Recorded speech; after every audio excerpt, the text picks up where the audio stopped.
This is Time and Other Thieves, reflections and conversations on the nature of existence. I'm Sarah B., and today I'm going to share parts of a conversation I recently had with Dr. Jeffrey Axelbank. Jeff is a psychotherapist and organizational psychologist living in, you guessed it, New Jersey. I make that little joke because the last two people I interviewed on this podcast, Sarah Schreiber and Jacob Winkler, were also from Jersey, and also psychotherapists. Jeff also shares in common with them that he leads a weekly interpersonal process group, and he's been in a consultation group for group therapists with both Sarah and Jacob. Jeff Axelbank heard my Sarah Schreiber episode back in early July and wondered if he might be able to come on the show. I normally don't do unsolicited interviews, but because Sarah liked him and because I was intrigued by what she mentioned of his story, that his therapist of 30 plus years had just died and he hadn't seen it coming, I figured, what the hell. We started emailing, and Jeff told me that he was about to be featured in a New York Times article about people's therapists dying without warning, with no chance to say goodbye or for the patients to otherwise process their anticipatory grief. When that article came out about a week later, Jeff sent me the link. Written by Ellen Berry and published on July 24th, 2025, The Ghost in the Therapy Room garnered 346 comments in the first 24 hours and resulted in Jeff being inundated by emails, with 34 of those people expressing interest in joining one of his support groups for people whose therapists have died. A profound loss that tends to go unrecognized by society. Think about it. How often do you hear people talk about their therapists dying? The only example I can think of is in the Mount Erie song, Swims, from the album A Crow Looked at Me, an album devoted entirely to the death of Phil Elverum's 34-year-old wife, struck down by the same bad disease that got Jeff's therapist, pancreatic cancer. Elverum, a.k.a. Mount Erie, says to his dead wife in his half-singing way, "Your transformed, dying face will recede with time," is what our counselor said, who we walk to every Monday holding hands, slower every week with your breathing, until we had to drive. But then, only 2 months after you died, our counselor died. All at once, her empty office with no light on, as if her work was done. We are always so close to not existing at all, except in the confusion of our survived bys grasping at the echoes. This grasping at echoes is what Jeff Axelbank wishes people didn't have to experience quite as much, at least when it comes to their therapist dying. He's made it a mission to teach therapists how to better prepare professionally for their own deaths and to help prepare their patients as well. Because he never even knew his therapist was ill, let alone dying, he never got to say goodbye. And that factor alone can turn clean, though still devastating, grief into something much more complicated. And even therapists in good health are doing their clients a profound service when they create something called a professional will, in case they should die unexpectedly, say in a car crash. Jeff and I will talk about this a little later in the show. We began by reflecting on the Sarah Schreiber episode in which she talked a lot about her practice of Orthodox Judaism. I actually had some follow-up conversation with her about that episode because I was very moved by it. I'm Jewish and also grew up in an Orthodox community, but my experience was so different from hers. Mm. Hers got me tearful thinking about how wonderful it was, whereas mine Mm. was just characterized by a bunch of rules. Yeah. Uh-huh. And there was no sort of sense of community warmth or, like she described people visiting each other on Shabbat and all this. It's like, that was not my experience at all. So Wow. we had an interesting conversation about that. Yeah. So some like grief tears. Yeah, grief and also, envy, really envious. And That's I actually live in a pretty Jewish community now, and I see some of what she described around me, but it's not really my world, although I do Mm. have a Jewish affiliation, but it's just not like that. Prior to our Zoom call, I'd sent Jeff some questions to be pondering for our conversation, one of which was about his therapist's notes for their sessions. The New York Times article specified that Jeff had received 5 years' worth of session notes given to him by his therapist's sister. If his therapist had made a professional will and assigned an executor, then that person, probably another therapist, would have been the one to handle such affairs. Instead, Jeff wound up meeting his therapist's sister and mother. He actually hugged his therapist's mother, which is unheard of in the psychoanalytic community.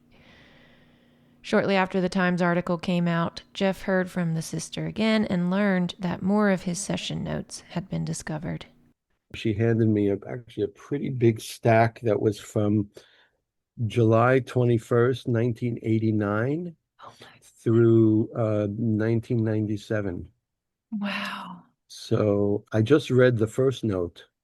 I didn't read, read any of the others, but I read the first note, and basically her notes were just what I said verbatim. And so at the top of the session, I said that I found our last session really helpful. I felt really understood, but I was very anxious coming in today. Mm. And so my thought was, that sounds like therapy. You know, Yeah. Can you say more about that? well, we go to therapy or we keep going to therapy because we feel understood. And I think that Mhm. that is so precious, valuable, and also not for many of us, not something we've experienced growing up. And Mhm. so to have that experience is just so great, but also at the same time, you can feel pretty raw and sort of opened up, and then that can make you anxious to come Right. back again, you know. So that's I think was conveyed in what I said, and which was Mm. 6 months into my psychoanalysis. I asked Jeff if he had any desire to read beyond the first sentence of the session notes he received. Well, it's a part of me that wants to go through them because there's so much history there, and but I don't know to what end. I mean, Yeah. I, So she would just basically write the whole session, you know, writing your memoir for you. well, that I did have the thought, if I wanted to write a memoir, or I wanted to write autobiography, boy. I mean, and it's not like I wanted my notes. What I didn't want was them to just be out there somewhere where I didn't know where they were and didn't have Right. control over them. So that's why I wanted them. And there's not any of her thought. It's just your words. Let me put it this way. I don't know. Yeah. I haven't looked at them. You know, I don't know. And it's such a volume that but I do have the note. I do have the notes from our last session. Mm. And one thing that's striking is that her handwriting is pretty illegible. Mm. Whereas the other earlier notes, it's fine. And so I think that's probably a sign of her illness, you know. Yeah.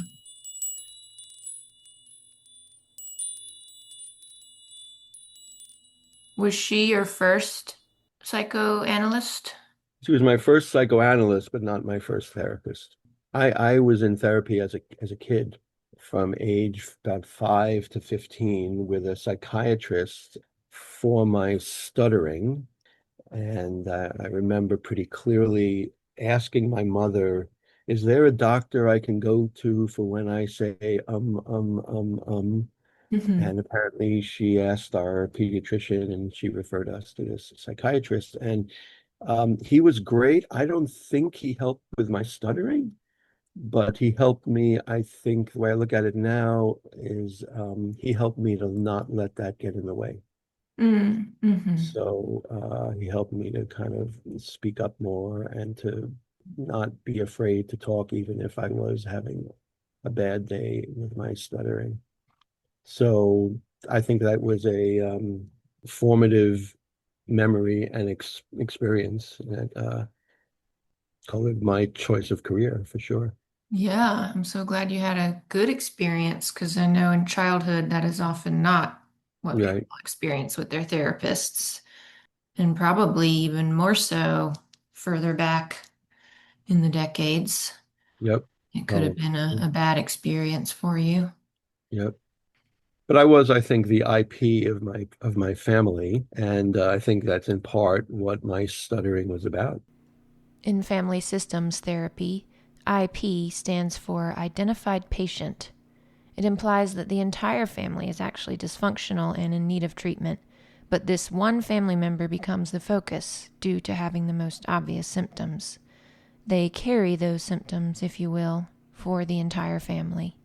There were things I wanted to say but couldn't say, but wanted to say but couldn't say, but wanted to say but couldn't say, Mm, and that sounds like a right there, you know. Uh, yeah.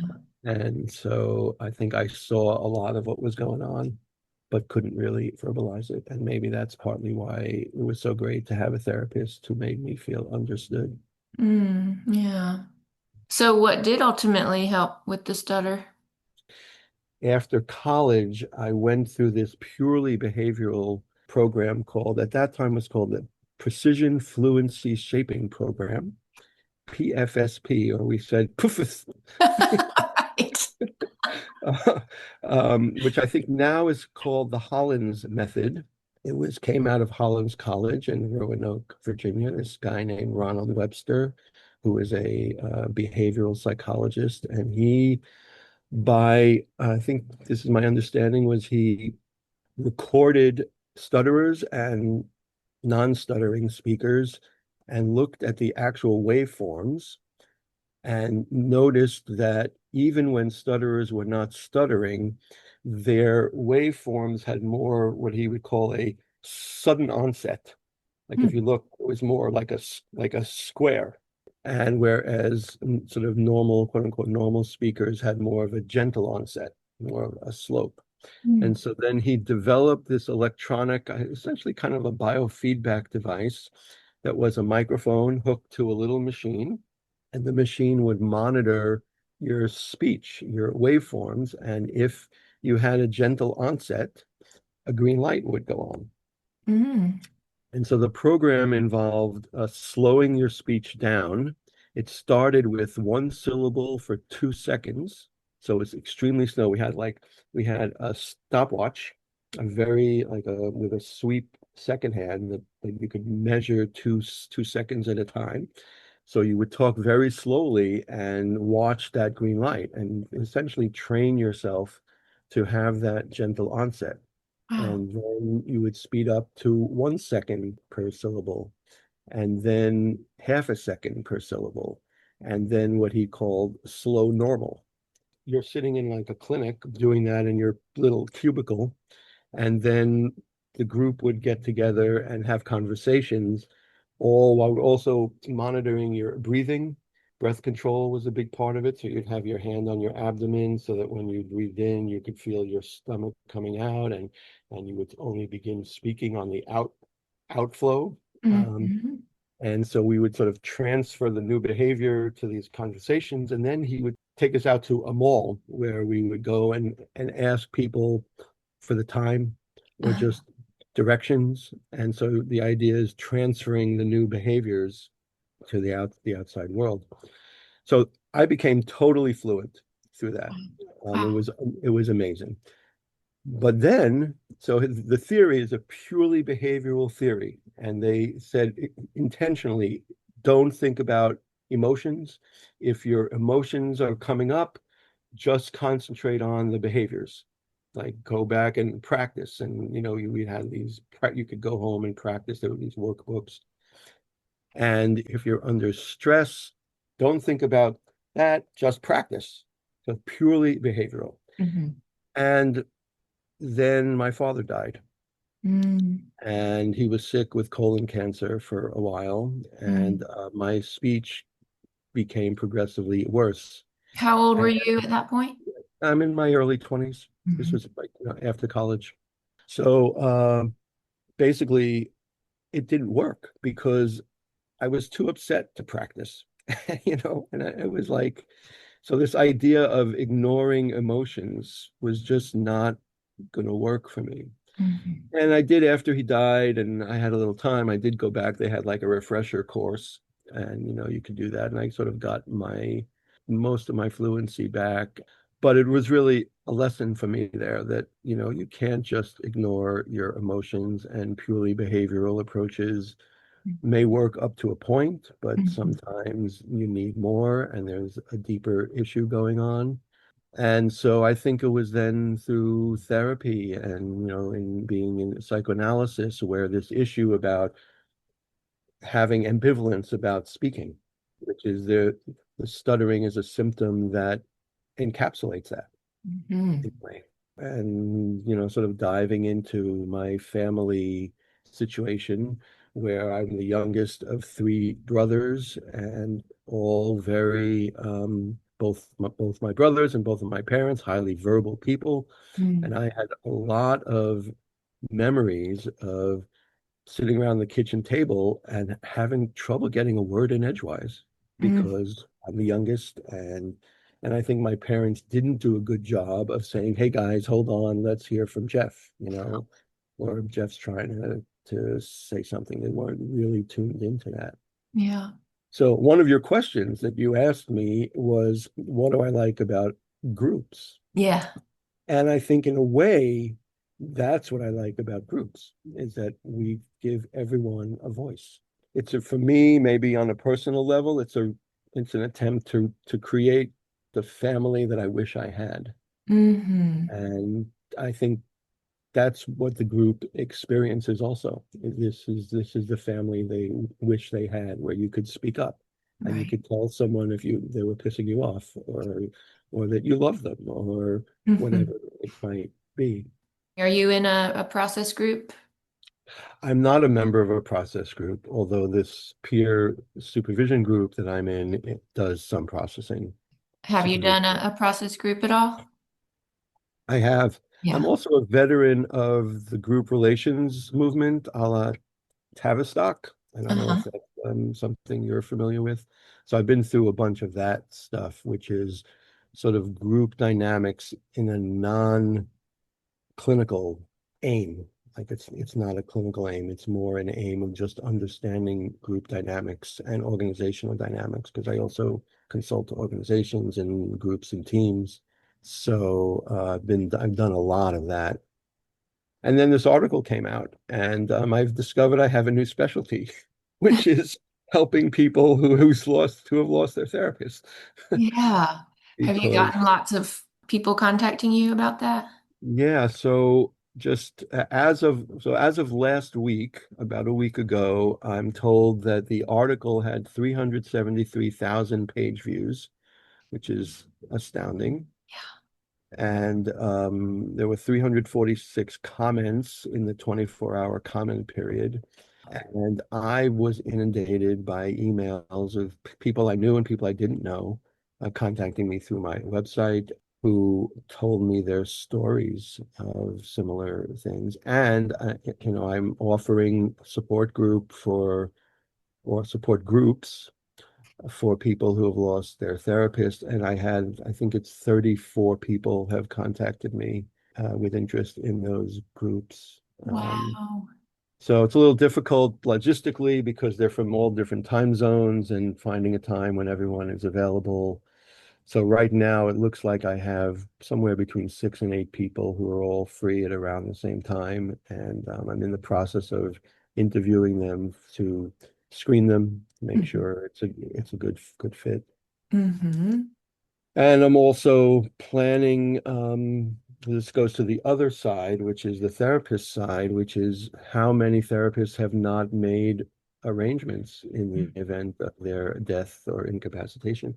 Haven't kept track of numbers, but a lot of therapists contacted me and said, I've been to the presentation. I know I should do it, but I haven't yet. Mm-hmm. So I've been developing in my head a plan for a workshop, and I've talked to a few different organizations who might want to sponsor it, but I want to go beyond the presentation model. which is that, you go to a presentation, they tell you why you should do a professional will, and here's how to do it, and here are some templates, and this and that, and then you go home and you don't do it, which is usually what happens. So, but I want to do something more. I want to do using my group, expertise and skills. My vision is a full day workshop where the morning is highly experiential and intense and interactive to really look at people's resistance and to try to approach things that are hard to think about, like your own mortality, Yeah. and also what would be the impact if you died on your patients, Yeah. and also what, like, some of the things that I had to think about when I did my professional will like 25 years ago was, I'm inviting a colleague to like see the inner sanctum of my practice. So Yeah. like, that's how you take notes. That's how you keep records. What?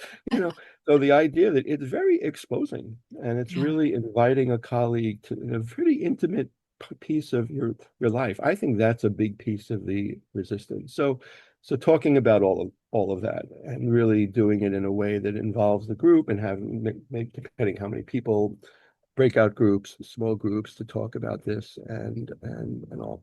That's my vision of the morning. And then in the afternoon, it's more nuts and bolts how to do it, but to actually do it, to actually write it right there. Right. And to have So already that worked through some of those emotions that, again, you can't push aside all the time to do the behavior. exactly. It's the Yeah. same idea we were Yeah. talking about earlier. Yeah. Yeah, yeah. Mhm. And also to ride the wave. You have momentum, I think, at that point. And that way, the idea is that people will come out of it with the thing written, or at least a draft. And also, if because I envision this as in person, that people will start to pair up and maybe be professional executors for one another. And so that's another hard piece, is how to choose what's your criteria for choosing someone. Yeah. And so maybe if in the morning when people are getting more vulnerable, they will find people that they feel understood by or they trust, and they will pair up. Because the idea is that this executor could also become your client's therapist when you die. Well, the role of an executor is to, first of all, notify your clients and do it in a empathic, Yeah. therapeutic way, and a skillful way, not necessarily to become their therapist, but to take on helping them figure out what they want to do and helping them with referrals.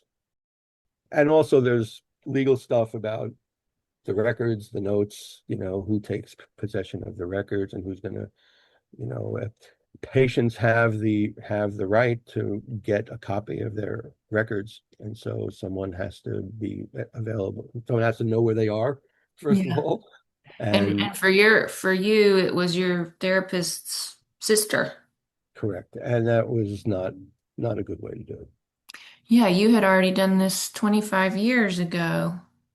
Yeah, and I was spurred to do it because I have had the experience of vicariously witnessing this happen in my community, where there was a therapist who was hit by a taxi cab in Manhattan and killed.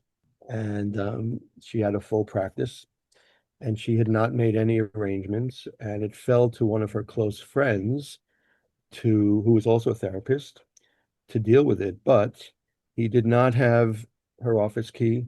He didn't have a list of her patients. He didn't have her calendar. He didn't have contact information. And so what he did, and he also didn't have the code to get into her voicemail. So what he did was he just camped out at her office and just waited for people to show up. Wow. And so I thought, I'm not doing that. Yeah. That is just not what I'm doing. And I also don't want to leave it to my family. I don't want my wife or my kids to have to do that. That's just unfair and not right to anybody. I imagine you talked about that in analysis with the therapist who did not have a professional will. You were Uh, seeing her at that I'm time. I'm I'm quite sure I did. And also, so this is gets into some of what was in that article about, I mean, this therapist was great for me for, quite a while. 36 Yet, years. and yet I have a lot of anger at her Mm-hmm. because she knew apparently that she was gravely ill and most likely dying. Yeah. And she didn't tell us. She didn't tell me. And I've actually had contact with people I called my co-patients Yeah. who are also patients of hers. I've had three of them, and people had various different ones had different levels of thinking something was going on, Mm. but no one really knew. She did not talk about it, and so I think that's really a professional failure, I Yeah. guess. But I certainly feel let down by that, and I Did you have have a sense that she was ill? there's this concept in psychoanalytic world called the unthought known. So I think I knew, but it was not formulated into a thought. Yeah. But I'll tell you what I did know was that in March, she told me that she was having some hip pain and was facing a hip replacement surgery, and that she was trying to put it off. But when she decided to do it, she would let me know because that would mean she would have to take time off for rehab and all. And then in May, she said that she needed to take a week off because she was having some medical treatment that was, this is the way she put it, something like, there's this medical treatment that's available to me and I've decided to do it. And I asked her, is this about your hip? And she said, no, it's about another medical situation. Mm. So I knew there was something. But part of what this whole experience has raised for me is how also patients don't ask. Like Yeah. I could have asked, like, are you okay? Like, what's up? Yeah. And I'm not sure she would have answered. I don't know. Mm. This is part of this whole idea of boundaries and where are they and what's the responsibility of a therapist to divulge personal. It's a very interesting topic. Yes, it is. Not clear, not clear. Mm-hmm. So I knew something. So we had three sessions per week, and two of them were on the phone, and one was in person. And she switched some of the in-person ones to phone, saying, I'm not feeling well. And I thought it might have been about her hip because she had to walk upstairs to get to her office, or maybe it was, side effect of whatever medical. I didn't know, but something was brewing. I felt. Yeah. Mm. And then I think the last time I saw her in person, my conscious thought was she looks older than I would think. Mm. And so that's really the extent of what I knew or what I thought. And I only learned later that apparently her sister told me that she had lost like 20 pounds over a short period of time as a result of the treatment she was receiving, the chemotherapy. And so I think when I saw her and I thought she looked older, probably I was seeing like wrinkles that were from lost weight. Yeah. Do you think a part of you didn't ask because you didn't want to know? Sure. Yeah. Absolutely. Absolutely. And that's Because, that's the that's the dilemma. boy, it's lonely to be a therapist sometimes.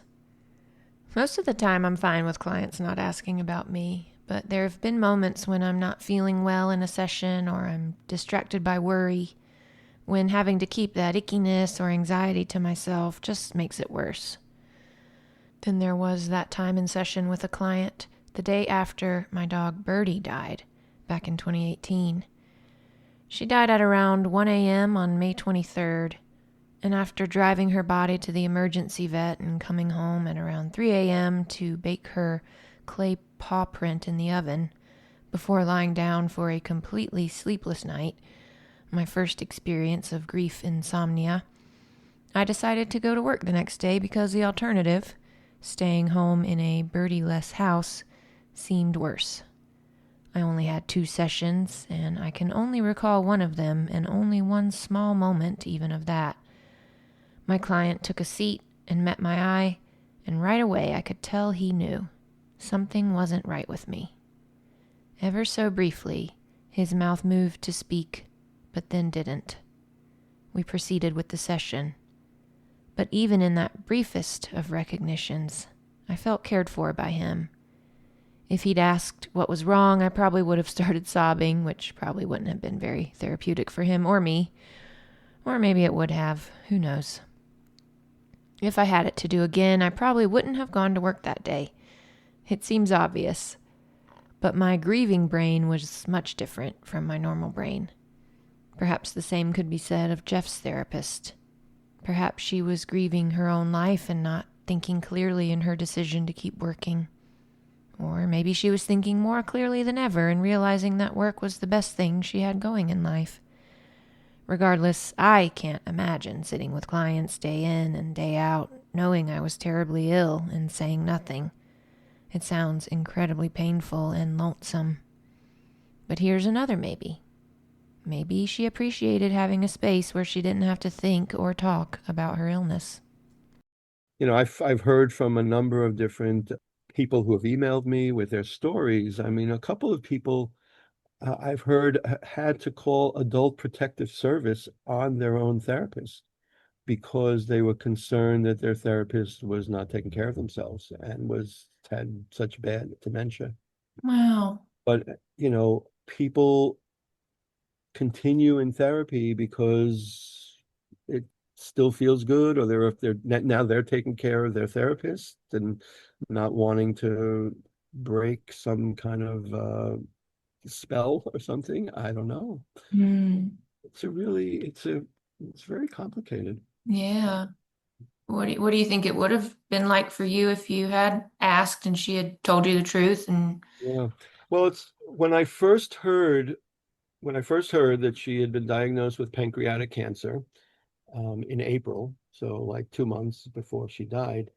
Um, my first thought was she should have told me. My second thought was if she had told me, it would have hijacked my therapy. And then I had a colleague say, well, then that actually becomes the therapy. That's like then you're in some great material, grist for the mill, right. And so I think it would have been hard, but I think ultimately it would have been better. It would have been, terrible, but it would have been better than this because Yeah. we would have had a chance to say goodbye. Right. And as somebody, and maybe it was in the article, I'm not sure, but the difference between a loss and a traumatic loss. Yeah. And I've had a traumatic loss, and it would have just been a loss. I mean, a terrible loss, but I would have liked to have some time to review our work together, to express our affection for one another, and for me to express my gratitude and to, just to review. There's so many memories of specific, things that she said, or Yeah. Right. Was now I'm certainly feeling the lack of you know, have someone to talk to. Now I've made some new connections, and I'm pursuing that. I don't know if it will be my new therapy or just something to help me get through this, but they don't know my life. yeah. Talk about starting over. Yeah, And she missed out on an opportunity too I to think be so. told these things about the impact she had. And Yeah, it's really too bad. mm, No, maybe she had some, well, I mean, I think she probably had some hope, or she was in denial, maybe.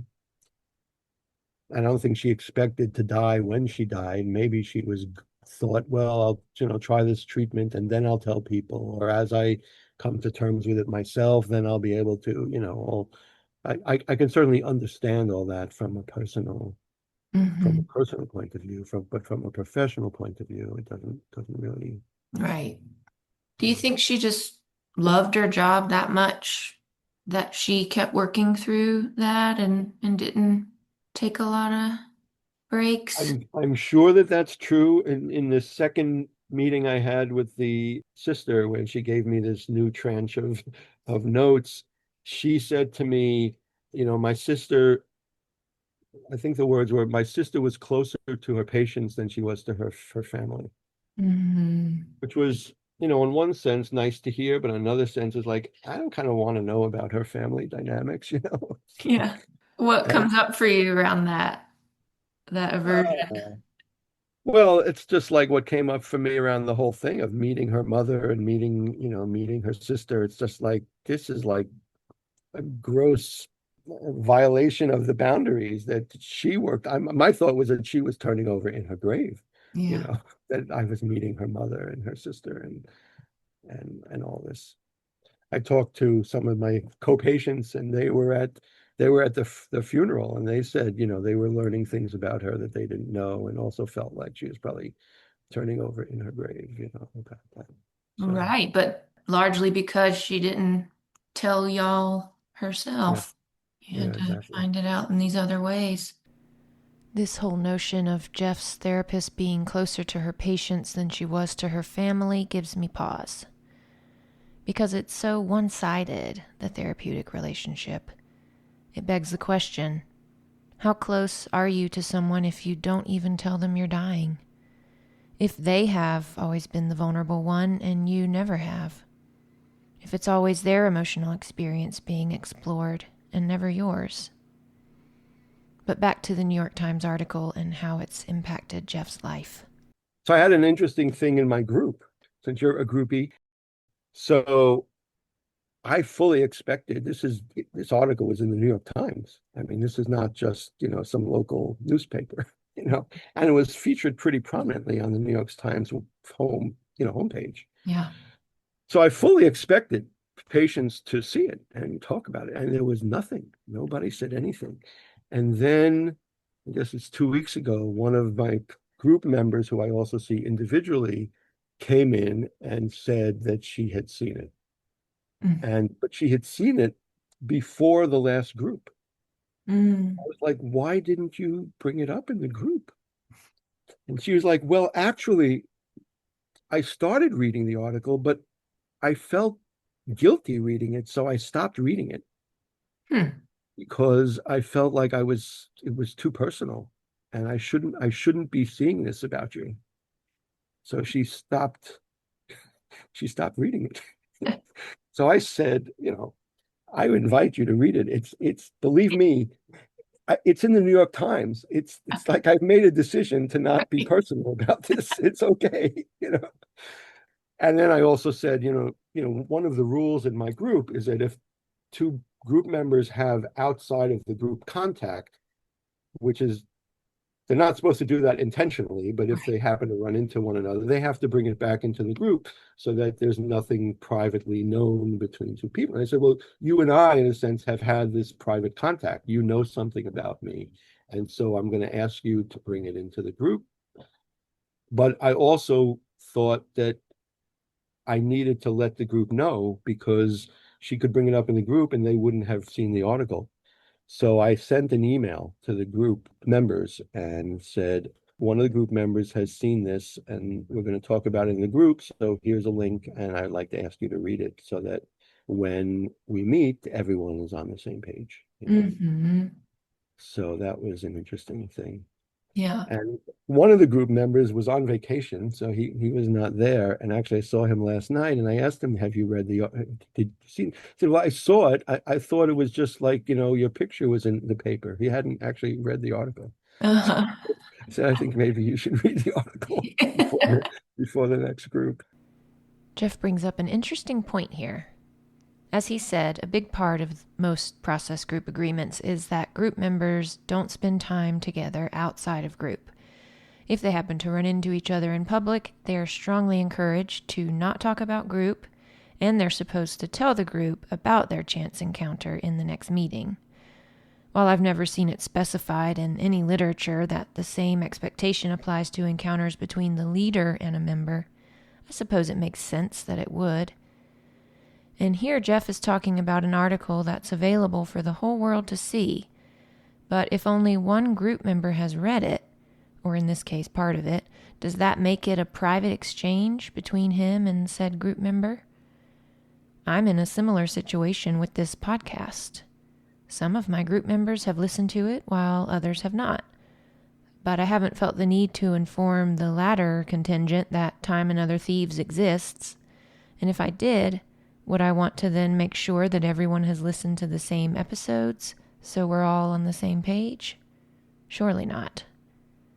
But there aren't clear-cut stipulations about these sorts of things, and I appreciate how Jeff decided to work with it in his group, especially when considering that the article in question is about the therapist-client relationship. Some of the, they asked me, a couple of people asked me, is this your way of telling us that you're sick? Which kind of surprised me. And I assured them that I'm not. And also wanted to reassure them that I have made arrangements in the case that something happens. Yeah. And one of the things that I did go back to my professional will and sort of made sure it was up to date, which it wasn't. So that was a good thing for me to do. But also, I added something that I didn't do the first time around, and maybe your listeners will be interested in this.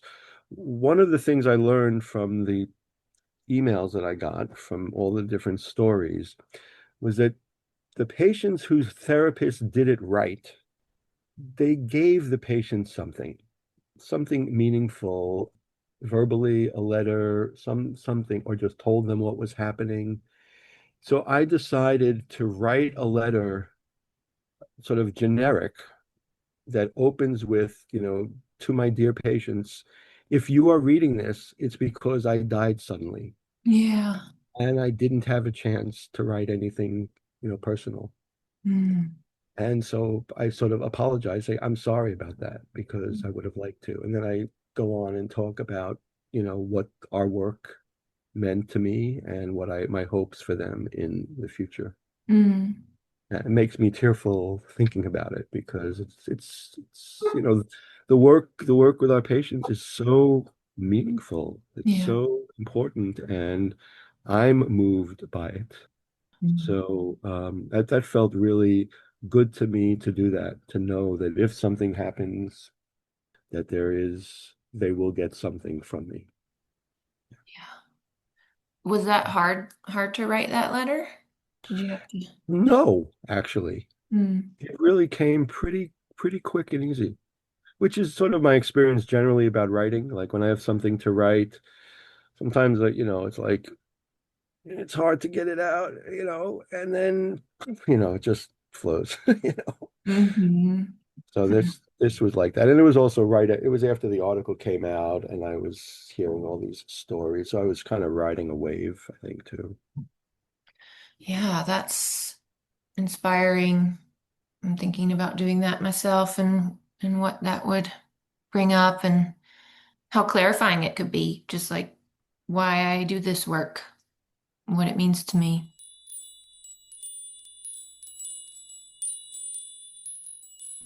In the email exchange we had before talking, Jeff shared an Oliver Sacks quote from an interview in which Sacks talked about his 46 years of psychoanalysis. Quote, "No doubt this must be the longest one on record, or at least I'd like to think so. I think also we're beginning to get somewhere now." End quote.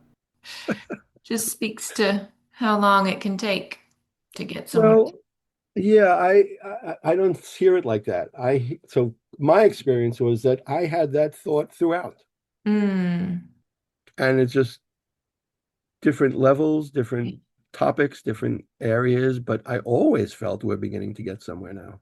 Mm-hmm. That's why I think I said, and when I wrote it to you, I love that he didn't say we're finally beginning to Right. get, Right. because it's like it's just constant. Yeah. I always felt we were getting somewhere. I think if I didn't feel that, I would have stopped. Yeah. Right. And if you had gotten somewhere, you would have stopped. Right. If I felt like I got somewhere and it was like the end of the line or something. Yeah. That's what I love about group too, is it always has that becoming quality, as opposed to like reaching some destination. It's just like, no, we're just always getting somewhere. We never actually Absolutely. get there. Absolutely. Yeah, absolutely. And I say there's a video on my website on the group therapy page where I say, my group is my favorite part of the week. Hmm. And it still is. And Hmm. always, always amazed at what happens in the group. And Mm. there's a mantra that I say to myself when something is roiling the group and I'm not sure and I'm worried, uh-oh, do there's this mantra which is trust the group, trust the group, Mm. trust the group, trust the group. And inevitably, a lot of times it's like if I keep my mouth shut, someone in the group will do the thing or say the thing that turns it around. And that's when it sort of validates my trusting the group. Jeff can also apply this trust in a different way to very large groups. Of the multiple professional hats he wears, one is organizational consulting. Jeff has worked with businesses, schools, and community groups, applying his skills to issues such as developing high-performing teams, strategic planning, conflicts between subgroups, corporate culture, leadership development, and succession planning. That's all from his website, axelbankconsulting.com. I invited him to say a little bit about group process and the psychology of organizations. So I like to give examples Yeah. um, because I think stories really convey something. So I had a request from a large pharmaceutical plant, local pharmaceutical plant of one of the like Fortune 100 pharmaceutical companies. They had been told by headquarters that they had to close their plant, and they were concerned. The ask was, what does the literature say about how to inform employees that you're closing the plant so they don't get violent? Like they were afraid of a riot breaking out. So rather than do the literature search, I said, let's have a meeting. Mm. And so I met with the leadership team and I asked them how they felt about the plant closing and also how they felt about how they were told. And so they talked, there was about a 10 or 12 people on this leadership team, and they talked about how furious they were Mm-hmm. about it. Mm-hmm. And many of them had been there 25 years and spent their whole careers there, and they just couldn't believe it. And they hated the way they were told. They thought it was very impersonal, and by the end of the meeting, they knew exactly how to tell the people Mm-hmm. because basically they took back the projection. They Yeah. were projecting their anger onto the employees. Right. So if you have that kind of systems or sort of thinking, then you can do great work. Mm. Uh, Other examples, I've done a bunch of conflict resolution stuff, and the traditional thing about conflict resolution is you get the two parties together and they talk about it and maybe they shake hands but I take a whole system view and that the conflict is generally a symptom of some larger system issue. And so a good example of that is I got called into OBGYN residency program. So a program that was training doctors in OBGYN. And the issue was that the residents had filed a formal complaint about a hostile learning environment. And so there was conflict between the residents and the attending physicians.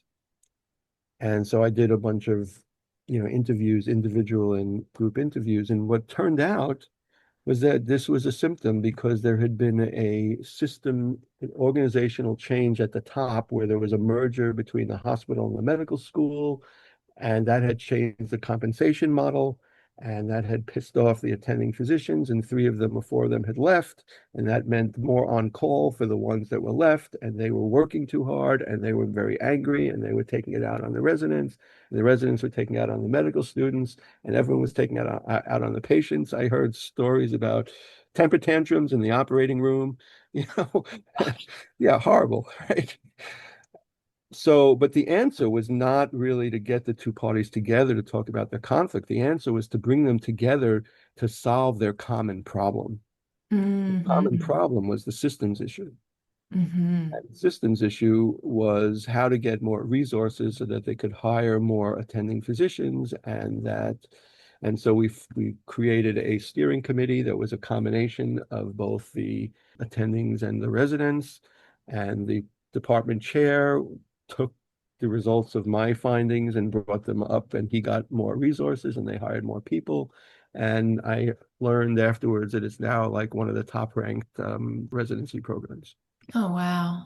So if you look at a system, Yeah. and you can find out a lot more than if you're just looking narrowly. So that's Well, right, the identified patient concept. exactly. I did take a gander at the ISPSO website. Again, that's the International Society for the Psychoanalytic Study of Organizations. And I quickly got overwhelmed by the visible proof of this whole other area of study. I'm not ready to go there, but I'm glad to know others are doing it. For now, I'll keep challenging myself with groups of 6 to 8 strangers who never stay strangers for long. Big thanks to Dr. Jeffrey Axelbank for coming on the show and to Sarah Schreiber for connecting us. If you're a therapist, I hope that Jeff inspired you to create a professional will, if you haven't already, and to maybe write a letter to your clients so they'll have something in case you die unexpectedly. And if you do see your death coming, I hope you'll give your clients a chance to say goodbye to you.